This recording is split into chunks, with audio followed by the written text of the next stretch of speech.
It is Wednesday, guys, and I know immediately you're disappointed because Vicky's not in front of the camera. But I'm going to do my part, and then we'll get to the good stuff, and Vicki will be in front of the camera doing her thing. So, here's what we got here.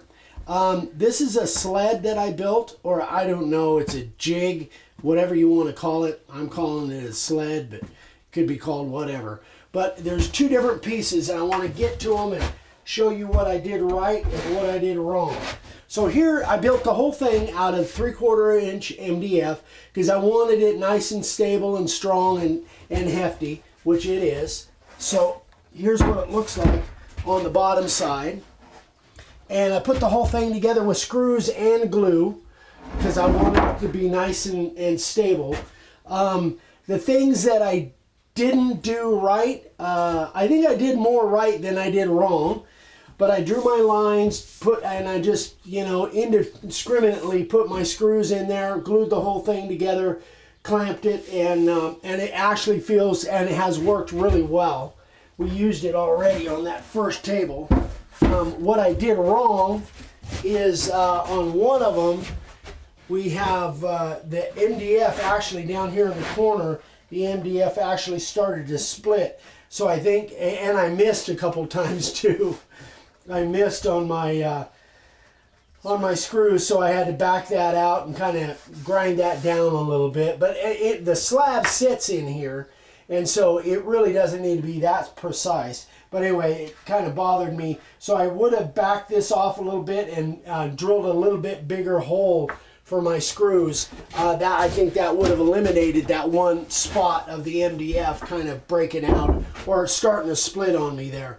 Now this whole thing, once I got it done, I sprayed the whole thing with sanding sealer because I just didn't want it, the moisture to soak in. I may put something else on it, throw some mixture of glue and water on the edges especially, just to keep it from going bad or swelling or anything like that. I'm not going to keep it outside. But anyway, that's the first part of our leveling sled for our slabs. The second part, I've got some clamps set up to it, and I'll show you why that is. So what I've done on here is we've got these blocks are in place, just held with the clamps on the bottom side of the gantry, what I'm going to call the gantry.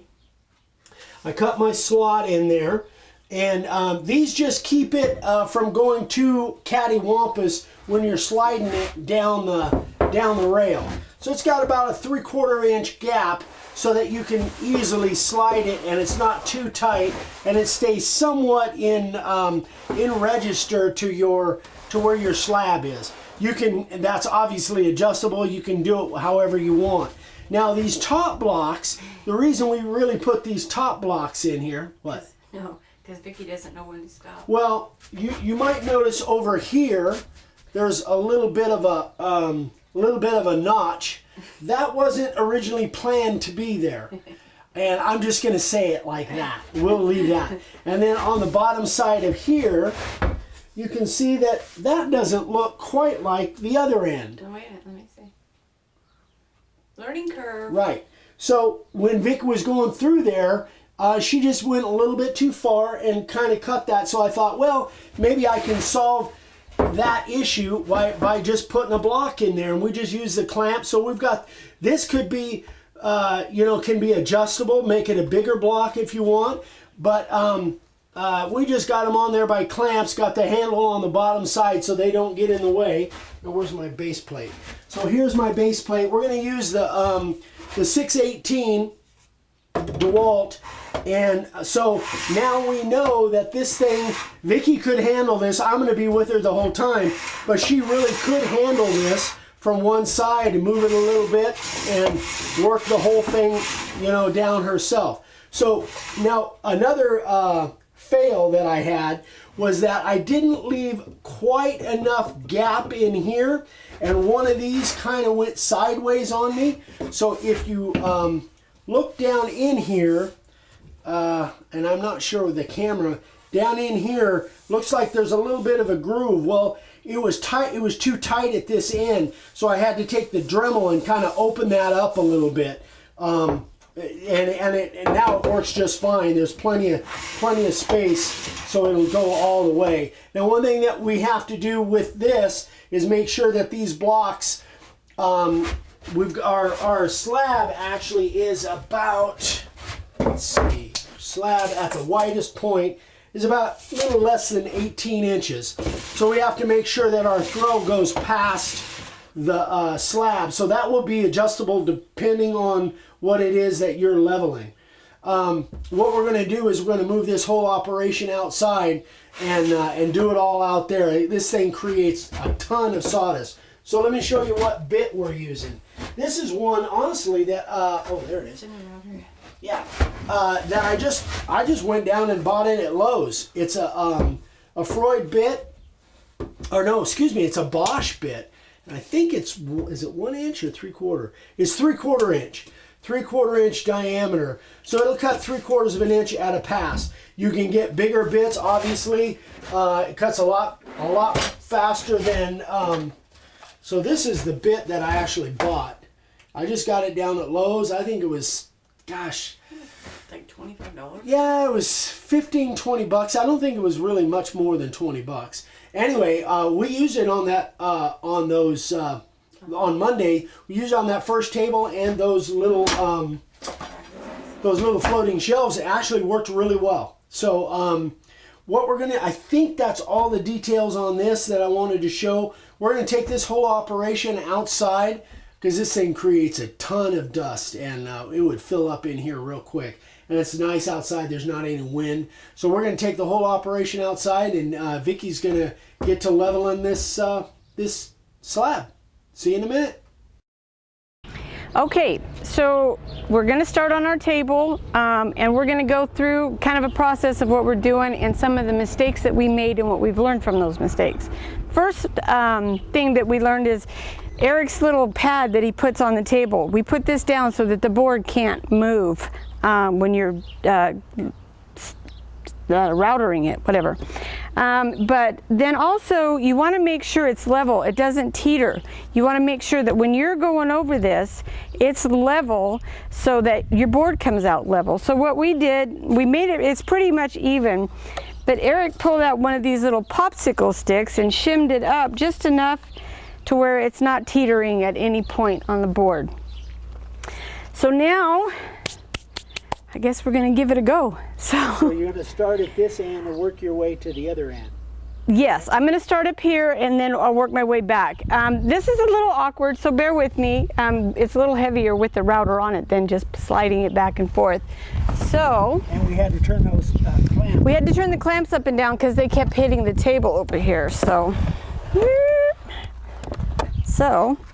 here we go. I've already set the depth to the lowest spot on all four corners. Yes, I mean this is one you know we may have to go over it several times in order for it to, you know, get level the way we want it. So okay, the other thing was that we've got the crown in the center, so it's arched going down. Yeah, I'm gonna put this down here so this doesn't fly up when I'm doing that. So just be careful, babe, because at the center of the board is when you get more. The most meat. Yeah, okay. So just be careful of that. Alrighty. I think it should be all set. All right. Ready to go. So it will get loud. So yeah, grab a hold of that thing. All right, here we go. Ready? Yep, ready. Hey folks, just needed to do a real quick voiceover. I know with the camera angle it looks like that router cord is close to the router bit, but it's really not. It's just kind of the way the film came out, and I didn't realize it till after we had recorded. So just know that that cord really isn't close to the router bit like it looks like it is.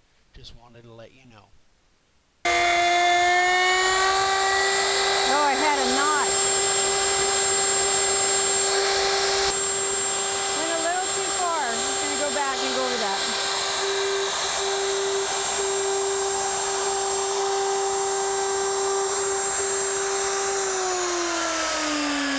Okay, this is one other thing that we found. Because there's so much sawdust in here, it kind of gets caught up in the things here, and it makes it a little bit harder for it to slide. Oh, it gets caught in the It gets inside of the, yeah. The gantry there. Yeah. So Got to clean it out every once. yeah, got to clean it out. All right, so how much of this cutting do you want to get on film, babe? I got some really good shots. A little bit more. All right. A little bit more. Just because we don't get it on film doesn't mean you don't get to do it. Just so you know. I know. Okay. All right. Whenever you're ready. You know, they always say a boys, then their toys. Well, you know what? This girl's having a ball, so just let me go. Sawdust makes her happy. That's right. Oh, we got to get a new logo.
we're going to take this inside and talk about what we're doing here. So, be right back. Hey you guys, we're back. So we got this thing surfaced, but I need to explain something to you. Vicki was right after that, not that last scene, but the scene before where she had started out and made a bunch of cuts, and then I shut the camera off. About 2 or 3 cuts after that, something happened that we got to show you. So here's what the result was. So this thing is actually pretty smooth. We got to sand it, of course, not we. Vicki has to sand it. But what happened was the bit actually came loose and started to drop down. Fortunately, Vicki sideways just a little so I can get it out of the way. Yeah. See the depth on it a little bit more.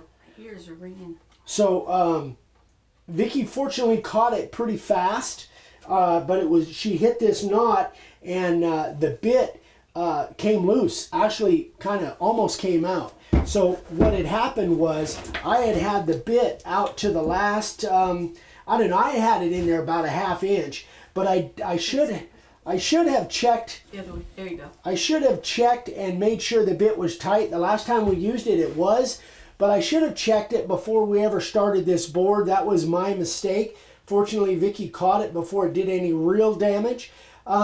But the bit, by the time she shut it down and we went and looked, the bit was almost out. It was only in there about 1/4 inch, which was actually really dangerous. It had backed out that far and it had completely loosened up. So we kind of learned, that's another lesson that we kind of learned. Make sure that that thing is super tight in there, because that's so much vibration, so much torque, so much deflection going on there. Honestly, we should have done this with probably a ½ inch shank bit. That's really what we should have had in here. Do it with a 1/4 inch shank. You can do it, but it's a lot of torque.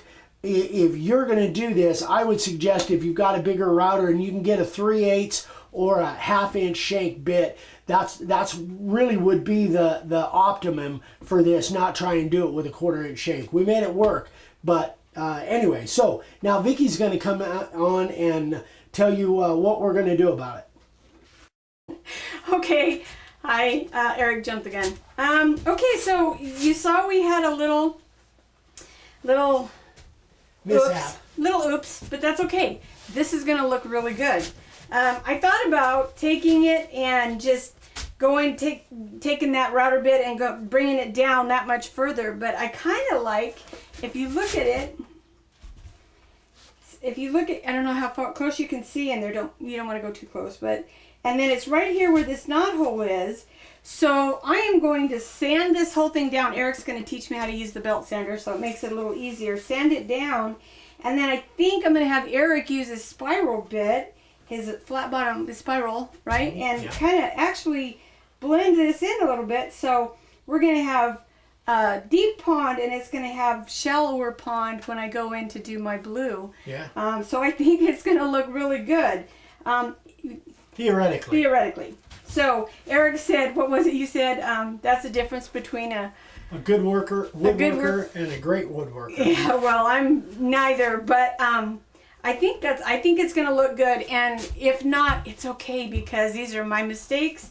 I'll be able to tell my grandkids about it, and the one that gets this table will say, that was supposed to be a oops, but Grandma fixed it. So, you meant to do it on purpose. I meant to do it on purpose. I accidentally did it on purpose, or something like that. Anyway, so this is all going to be sanded, and I'm getting that excited thing again. I really want to get this done. So I'm going to sand this side. Oh, no, sorry, I'm not going to sand it. I'm going to go off camera, and I'm going to level out this side and do that, and then we're going to come back and I'm going to clean this all up. We could do this side as the front and just tape, and that could be blue. Your call. Oh, see, so many decisions to make. I don't know what I'm going to do yet. But anyway, so I'm going to go take care of this side, and then we'll come back and I'll be cleaning up the edges here. And then we're going to talk about what we decided to do on the other table, or was it the floating shelves? When we poured the resin, it soaked in here, but we've come up with an idea and plan, Eric's ingenious idea. So we'll take care of that. So we will be back in a little while, and we'll work on the edges there. Talk to you. Okay, so we've got both sides leveled out. And now we are going to start cleaning up this part of it here. So I'm just going to use Eric's DeWalt drill, and this is a, what did you say that was called? Like a stripper kind like of a thing. Paint stripper kind of thing. Paint stripper thing. And then, of course, my eye protection here. Eric says I have to wear it. You're lost in space. My lost in space. All right, so Eric's going to remind me how to tighten this. Oh, push the button. Yeah, push it in and turn. Can't wear this for too long because it really gives me a headache. So, all right. Yeah, here we go. Here we go. Rock on. Rock on.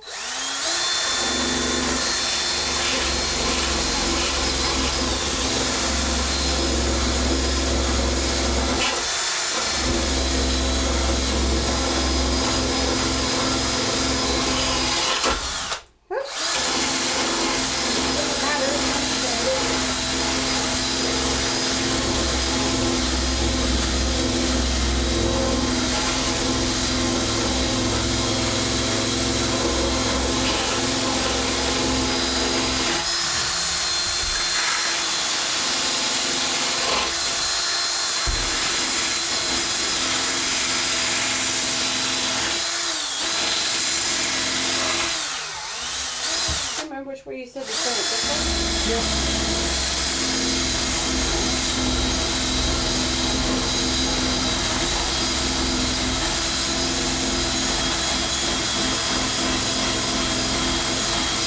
Still smells really good. So I have a question for you. Yeah? Why are you taking that all off? Because it's all hairy, and if you try to put the resin over the top of that, Yeah. first of all, it's just going to keep peeling. Even sanding it wouldn't get that well enough. Okay. So I'm just going to clean as much of it off here as I can. Yeah. And then I'll go back with the orbital sander and I'll really really clean it up, shape it up. So you're getting the basics off, the loose With this stripper. hairy stuff off with that one then. Okay, yeah, I got just you. kind of cleaning that up there. It's doing a pretty good job actually. Yeah, it does a pretty good job. I'll go back and do a little bit more on this, but matter of fact, I think I'll come back over here and just kind of clean this up a little bit more. Okay. Whew. Static electricity. Well, not so much static. This thing won't stay on my head. All right, here we go. All right, here we go.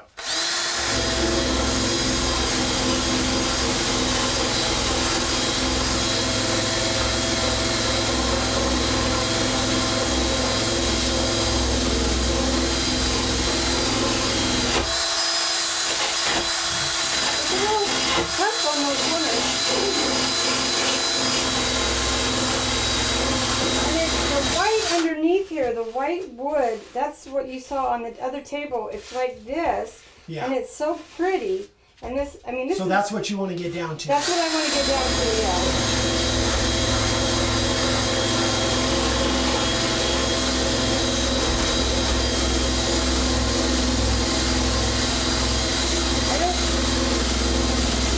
So I don't want to use this too much on the white. You can see the white's coming out here because I don't want to pit this.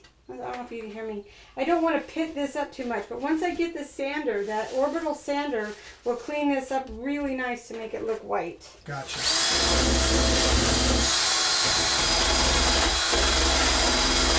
It wants to take off on me.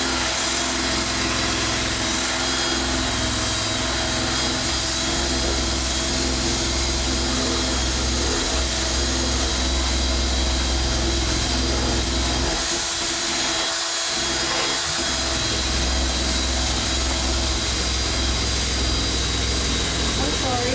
No, you're fine.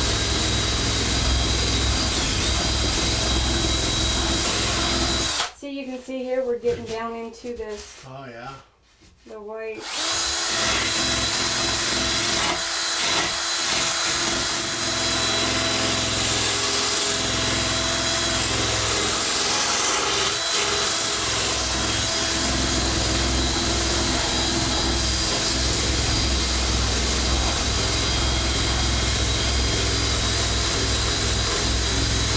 This is kind of fun. It's like, okay, what's underneath there?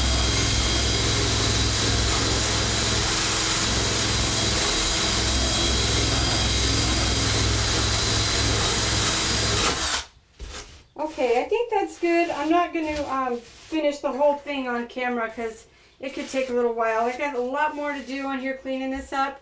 And then I'm going to do the other side. And then before we even start sanding it, we'll come back and we'll kind of show you the difference between, you know, the fuzzy parts that you saw before and what it's going to look like when it's all done. So until next time when we start sanding, you guys... I think we'll do one more scene after scene? this. Yeah. Okay. All right. So we'll be right back. Okay, so real quick, we're going to do another scene, but I want to show you. I kind of kept going. This is what I want to get down to. This white right here. This is the white wood just like that up here. So this will all be clear. I'll probably leave some character dark on there, but most of what you're going to see is this white right here. Then I got to decide whether this is going to be the top or the bottom. So anyway, just wanted to show you that. I'm going to turn it over to Eric now. He wants to show you a safety tip that we learned real quick too. Okay, so guys, if you'll remember back when Vicki was doing the surfacing, let's just pretend this is sitting on that sled and she was doing her her surfacing on the board. So, you know, pretend this isn't here and that sled and the gantry is on there. At one point, if you go back and watch it, you'll see that I told Vic to put her hand on top of the router. I think that is, and I wasn't sure exactly why until I really thought about it a little bit more. But here's the reason why.